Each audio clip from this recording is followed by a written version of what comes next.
Hi, I'm Kevin, And I'm Amanda. and we are serving up All that jam.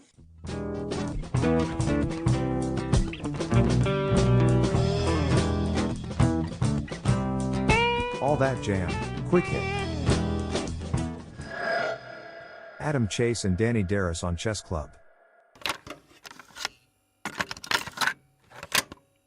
It was through a friend referred me to Danny to do some work playing jazz music, and so I I had been working with this female pianist before the pandemic named Domi, who since then has become kind of the face of jazz. And so I wanted to hire her for a tour. She wasn't available. She suggested a friend named Jonathan Huber, who I've worked with a few times.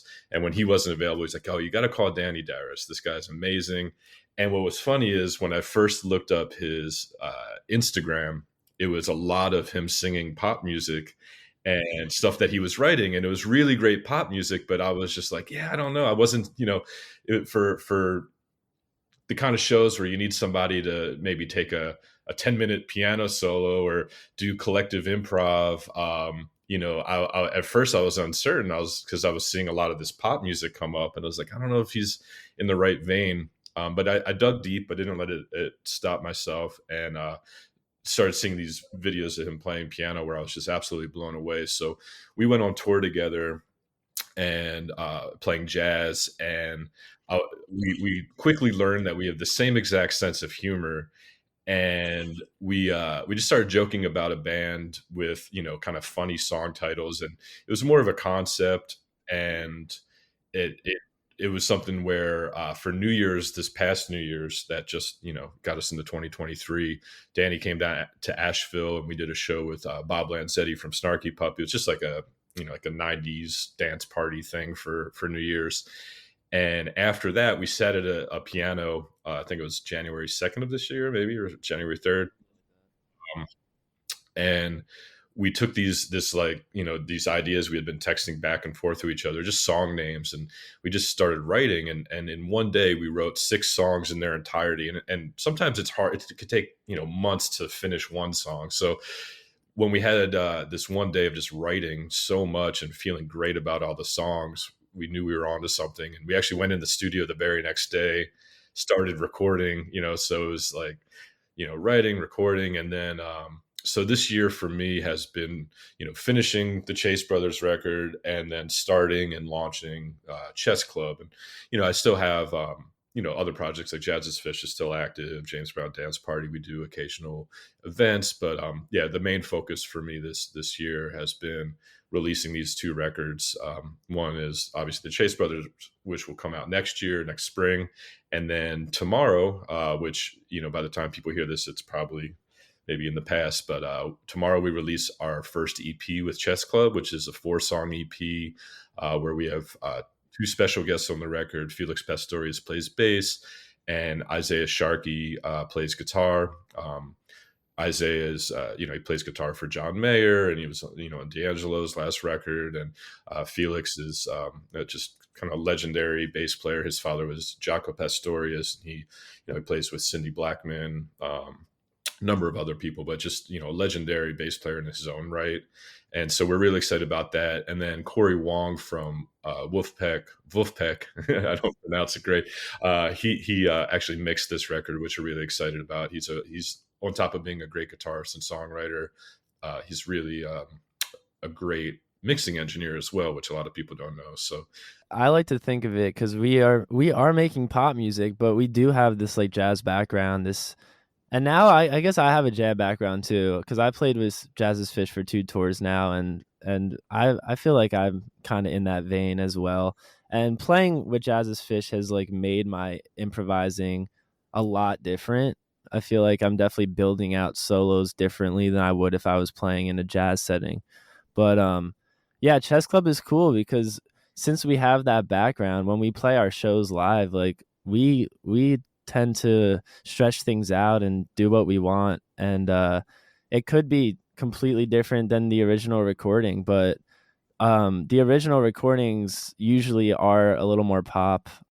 Can you talk about the release schedule for that music? I know you mentioned that you've got some stuff coming out in the spring. Are you all planning to release kind of up to that? We're seeing that so much more these days. Our EP releases tomorrow, the 4-song EP, which is it's really something we wanted to put out to introduce the band. So this is the trickle of music, so to say, because we are working on a studio album that is, it's not like live in the studio. There's not going to be a lot of solos on it. It's really just a pop album that we're working on, and I'll say comedy pop because I know no one's really heard the music, so it's you guys would absolutely not be aware, but a lot of the concepts in the music are taking really relatable experiences that we've all had or that a lot of people have had and putting them into like a short song that is a juxtaposition of taking ourselves very seriously as musicians with concepts that are meant to make you laugh, right? And so, yeah, what we're releasing tomorrow, it's there, and I don't know if you're going to be able to add some music from that release to this podcast, but it's very relatable kind of situations as far as looking out for people that you care about when maybe their breath is a little bit smelly but you don't want to make them feel bad, so you just kind of let them gently know like, hey, you might need a breath mint. You just offer them a mint. You don't say anything. You're like, you want a mint? I'm having exactly. one. You do it in a nonchalant way, right? Or like a situation where you're just trying to read someone's t-shirt and and you get caught trying to read the shirt. You have to just say, oh yeah, I'm sorry, you say, oh shit, I was just trying to read your shirt. Like, I think that one was very relatable because I saw Kevin and my reaction. That's the same. That's good. That's what we like to see.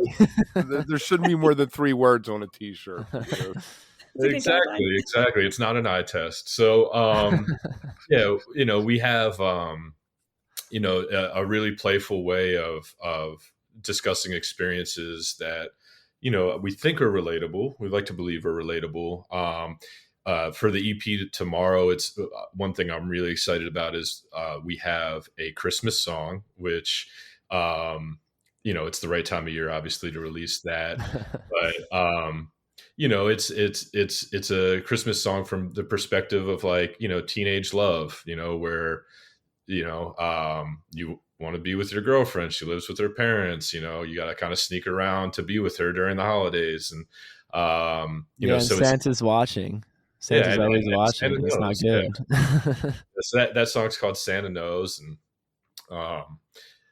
it's Santa knows what we've been doing with the lights off is the hook. And it's something that, I think it's needed, and in the world that we're living in right now, what's interesting, and we talked about this when we first started the band, because I've done some stand-up comedy in my life, amateur stand-up comedy, I have to say. But comedy has been a big part of my life. I've written a bunch of, things that I hope will become TV shows and whatnot eventually. But there was like a hesitancy with some of these concepts. But what's interesting is the world is a really heavy place, and one thing, and I think I could tie this to Fish, for the jam crowd, is like one of the things I loved about early Fish was the juxtaposition of really serious music from a compositional standpoint with not as serious lyrics, right? Where there were, I remember Anthony Wellington, who was the initial bass player when we started Jazz as Fish. We didn't have Jazz as Fish references for him to listen to. We just started the band, so Fish was the reference, and he had never listened to Fish, even though he plays with Victor Wooten, and Mike Gordon and him had met at one of Victor Wooten's bass camps, and so he knew the guys, but he had never listened to the music. And Way was one of the songs on the Jazz as Fish record. But we had to learn it from Fish's recording and then put our own spin on it. And he just thought it was the funniest thing. Like, the lyrics of Way were just hilarious to him. And then Dog Log was one. And he's just like, Adam, is Dog Log about like dog poop? I was like, I mean, it's open to interpretation, right? Um, and so, but I remember when I first became friends with Tom Marshall, just saying like, yo, I love the juxtaposition of like taking yourself so seriously musically and then juxtaposing it with humorous lyrics. And Tom was like, you get it, like it's like, absolutely. Right. That was the concept there. And I think that is probably the closest relationship we might have to a band like Fish, because we really don't sound anything like Fish at all. And we're not trying to. I really believe what we're doing is unique. I don't think it sounds like anybody else. I think a lot of that I attribute to Danny's songwriting and his, just the influences a lot of people don't listen to, both Justin Bieber and Chick Corea, right? And walk that line. A lot of people are, if you listen to stuff like Justin Bieber and the 1975, you might not be a jazz fan. It's usually safe to assume you're not. If you listen to Chick Corea and Robert Glasper and Brad Meldau, like and those types of players, a lot of times you would assume that person's not necessarily listening to pop music. And so Danny's unique kind of background, I think it really comes through in his writing, in his compositions, where I don't think it sounds like anybody else, and there are a couple songs, like one of our songs, the song, Stay Fresh, that's about, offering up a breath mint to someone that you love, because you care about them. That one probably is the closest thing where I can point to a band like Wolfpack and say, okay, there's some similarities there, right? But overall, a lot of what we're doing to me feels super original, super unique, and in a lot of ways, I think that when you look at the roots of the jam scene, you look at the Grateful Dead, you look at Fish, you could say the same thing about them when they started. A lot of people cloned themselves off of those bands, but there wasn't anything like the Grateful Dead before the Grateful Dead. There wasn't anything really like Fish before Fish. Like, sure, Zappa, you could see the lineage there, but it wasn't the same whatsoever. So, even though I think it's going to be different to the ears of a lot of people, especially in the world that I'm coming out of, I think that especially, the open-mindedness of our scene now, as well as just the concept of, I think people want things that are new. I think it's really hard to find things that are new in this world. I go see live music all the time, and just to support local music in Asheville. And I'd say if I see 100 concerts, one or two of them will strike me as something new to my ears. Most of them strike me as like, oh, that sounds like this, that sounds like that. And I'm taking a lot of pride in that. I think we're onto something that's unique, onto something that's new. And so, yeah, for tomorrow's music that we're releasing, I think it's just exciting because we just wanted to put something out. We didn't want it to be the studio record because we didn't want to rush the studio record, but we wanted to introduce the band. And, for getting gigs, for getting, for getting opportunities, a lot of people were like, well, what can I hear? And so we needed to release something. So we aptly called this release tomorrow, They Wanted a Demo, is the title. And yeah, it's a 4-song record, and it's really cool too. I just had a laugh about this with a friend of mine who I showed him some of the songs, is that, when you see Isaiah Sharkey, Felix Pastorius, Corey Wong, you see their involvement. A lot of people are going to assume that they're walking into, like a jazz fusion setting or like a funky jazz fusion. And I think it's going to be really fun for people to, kind of get that shattered a little bit, that they're not getting what they expected. And I think it'll shine light even on these other players that, like these guys that are known for a specific thing that they do, that their, breadth of work is much more diverse than you would expect. And, but yeah, I think it's going to be fun for everybody. I'm really excited.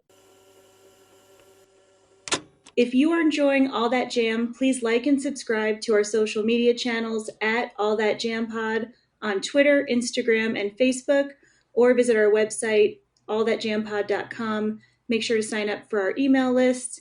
and tune in every week for new episodes.